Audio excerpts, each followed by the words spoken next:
बंधु माने आजिर एही कार्यक्रम को आपण मानकु स्वागत।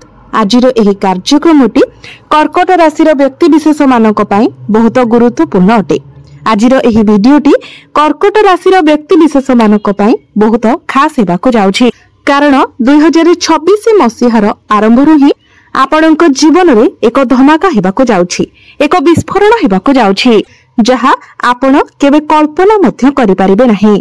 किंतु एहा पछरे कोन कारण रहिछि से विषय आजिर एही भिडियो रे आमे माने विस्तार भाबरे आलोचना करिबा। तो बंधु माने गोटे वर्ष रे 120 दिन एपरि होइथाय जेतेबेले देवगुरु बृहस्पति बक्री होइथांती, अर्थात रेट्रोग्रेड होइथांती। तो हमर राशि चक्र रे जो 12 गोटी राशि रहिछंती प्रत्येक व्यक्तिर जीवन रे एही 120 दिन एक विराट परिवर्तन आनिबाको जाउछि। तेबे राशि चक्र 12 गोटी राशि मध्यरु चतुर्थ राशि हेउछि कर्कट राशि। तो आजिर एही वीडियो रे आमे माने कर्कट राशि उपरे चर्चा करिबा। तो बंधु माने एही जो 120 दिन रहुछि जेतेबेले देवगुरु बक्री हेउछंती, एही 120 दिन आपणको पई किपरि रहिबो, आपणको देवगुरु बृहस्पति किभଳି फल प्रदान करिवे, आपणको केते मात्रा रे शुभ फल प्रदान करिवे एवं केते मात्रा रे अशुभ फल प्रदान करिवे। एही 120 दिन मध्यरे आपणको जीवन रे कोन सब घटना घटिबो, केउ सब क्षेत्र रे देवगुरु बृहस्पति आपणको पई परिवर्तन आनिबे। तो 11 नवेम्बर 2025 रु नै 11 मार्च 2026 मध्य जो समय रहिला, एही समय आपणको पई बहुत गुरुत्वपूर्ण हेबाको जाउछि। तो बंधु माने सर्वप्रथम आसंतु जानिबा जे बक्रीर अर्थ कोन। तो बंधु माने आपण माने जानि रखिबा उचित जेतेबेले कोनोसी शुभ ग्रह बक्री होइथांती सेतेबेले तांकर शुभत्व रे वृद्धि होइथा। देवगुरु बृहस्पति हेउछंती सबुठारो अधिक शुभ ग्रह। देवगुरु हेउछंती आशीर्वादर ग्रह, किंतु सबुठारो गुरुत्वपूर्ण कथा हेउछि जे गुरु कुंडलीर केउ भाबरे बक्री हेउछंती एवं केउ सब भाव उपरको गुरुंकर दृष्टि रहुछि। सेही हिसाब रे मध्य गुरु आपणको शुभ फल प्रदान करिथांती एवं अशुभ फल मध्य प्रदान करिथांती। तो बंधु माने आसंतु आमे माने विस्तार भाबरे जानिबा जे एही जो 120 दिन रहुछि 11 नवेम्बर 2025 रु नै 11 मार्च 2026 पर्यंत आपणको जीवन रे कोन सब परिवर्तन आनिबाको जाउछि। सेति पई आपण माने वीडियोटी को स्किप न करी शेष पर्यंत निश्चय देखंतु एवं वीडियोटी को लाइक करी चैनलटी को सब्सक्राइब करि दियंतु। कमेंट बॉक्स रे भक्ति एवं श्रद्धार सहित जय श्री जगन्नाथ, जय मां लक्ष्मी निश्चय लिखंतु। तो बंधु माने आसंतु आरंभ करिबा आजिर एही कार्यक्रम को जहा आपणकर जन्म राशि उपरे आधारित अटे। तो बंधु माने आपण माने गोटे कथा जानि रखिबा उचित जे एहा आपणकर जन्म राशि उपरे आधारित अटे, अर्थात ग्रह मानकर गोचर आधार रे ही एहा कह जाय थाय। किंतु आपण जदि निज जीवन विषय 100% जानिबा पई चाहछंती तो ताहा केवल आपणकर निजस्व जन्म कुंडली विश्लेषण कला पर ही जणा पड़ी थाय। किंतु एही जे ग्रह मानकर गोचर रही थाय ताहा प्रत्येक व्यक्तिक जीवन रे किछि ना किछि प्रभाव पकाई थाय। एबे आसंतु जानिबा बक्रीर अर्थ कोन। आपण माने निश्चित भाबरे जानिथिबे जे प्रत्येक ग्रहंकर एक निर्दिष्ट गतिपथ रही थाय एवं सेही निर्दिष्ट गतिपथरे ही प्रत्येक ग्रह सूर्य को परिक्रमा करिथांती।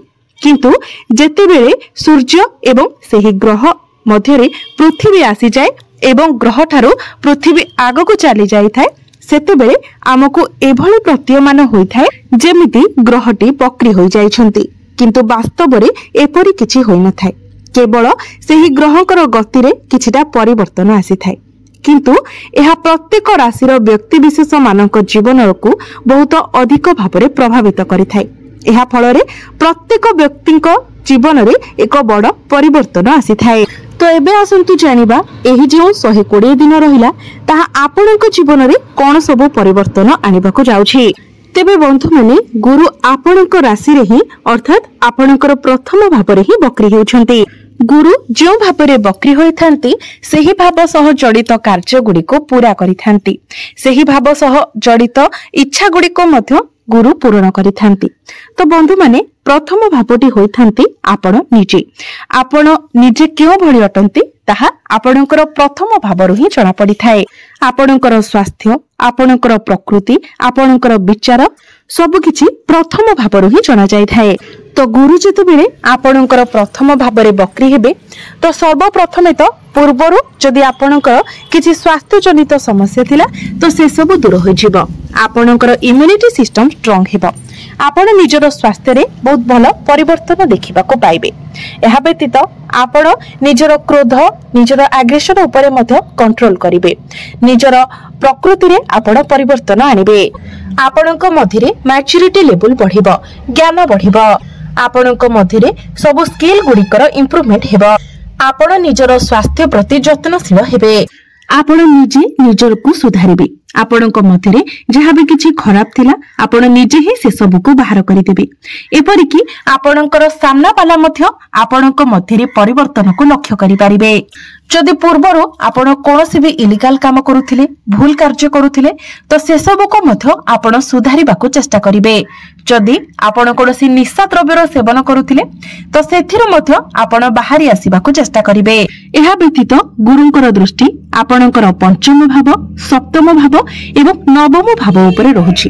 तो पंचम भावटी होइथाय शिक्षा क्षेत्र, प्रेम जीवन एवं संतानर भाव। तो जो माने विद्यार्थी अछंती सेमानंको पई एही समय बहुत भलो रहिबो। आपण आपणकर शिक्षा क्षेत्र रे बहुत भलो परिवर्तन आनिबे। पाठ पढ़ारे आपणकर आग्रह बढ़िबो।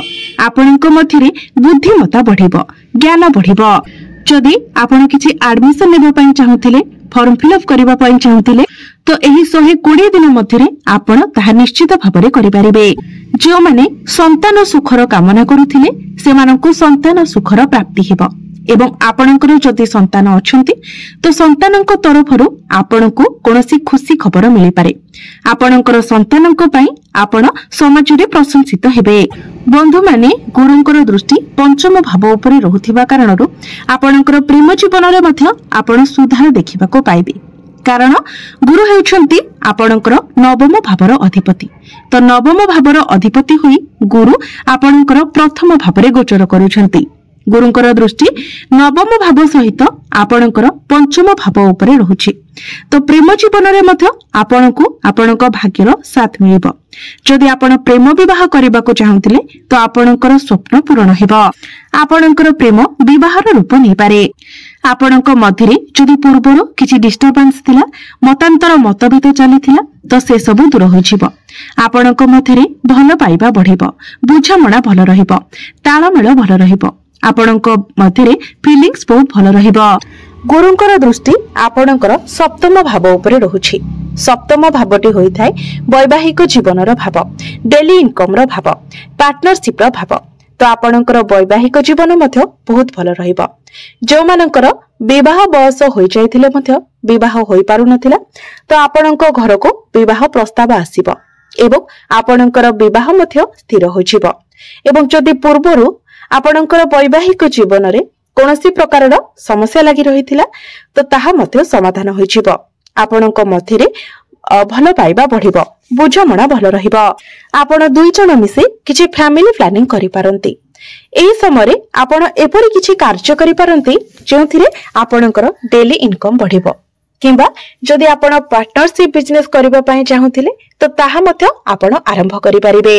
जदि आपण ऑलरेडी बिजनेस करूछंती तो बिजनेस रे मध्य आपण ग्रोथ देखिबा को पाइबे। आपण निजर बिजनेस को आगो को बढ़ाइबे। बकरी गुरुंकर दृष्टि निजर स्वगृह आपणकर नवम भाव उपरे रहुछि। तो भाग्य मध्य एही 120 दिन रे आपणकर प्रबल रहिबो। आपण जेउ भी कार्य रे हाथ देबे सेथिरे आपणको सफलता मिलिबो।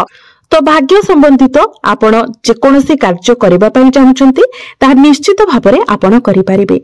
एही 120 दिन मध्यरे आपण कोनोसी भूमि, जमी, प्रॉपर्टी इत्यादि किनि पारंती किंबा ए सबुरे डील करि पारंती। नूतन गृह निर्माण करि पारंती, नूतन जानवाहन इत्यादि किना किनि करि पारंती। एही समय आपण धार्मिक यात्रा करि पारंती। आपणकर मन धर्म आडको अग्रसर हेबो। आपणक गृह रे कोनोसी शुभ मांगलिक कार्यर आयोजन होई पारे। तो बंधु माने गुरु जेहेतु आपणक राशि रे उच्चस्थ अछंती तो प्रत्येक क्षेत्र रे गुरु आपणको शुभ फल देबाको जाउछंती। कारण गुरुंकर दृष्टि मध्य सब शुभ स्थान गुड़िक उपरे रहुछि। तेणु गुरुंकर एही बकरी चलन आपणको प्रत्येक क्षेत्र में सफलता आनी देबाको जाउछि, शुभ फल देबाको जाउछि। तेबे बंधु माने अधिक शुभ फल प्राप्ति करिबा पई आपण प्रत्येक दिन सूर्यास्त परे चंद्रमांकर बीज मंत्र 108 थर जप करंतु। प्रत्येक दिन आपण हनुमान चालीसार पाठ करंतु एवं प्रत्येक दिन आपण उदित सूर्य को तंबा पात्र रे जलार्घ्य अर्पण करंतु। ओम गृहिणी सूर्याय नमः एही मंत्र जप करी आपण प्रत्येक दिन सूर्य को जलार्घ्य अर्पण करंतु। एहा सहित जदि आपण पारिबे तो प्रत्येक दिन विष्णु सहस्त्र नामर पाठ करंतु, आपनको अधिक शुभ फल प्राप्ति हेबो। तो बंधु माने आपणकर जीवन मंगलमय हो, एहा ही ईश्वरंक निकटरे मोर प्रार्थना।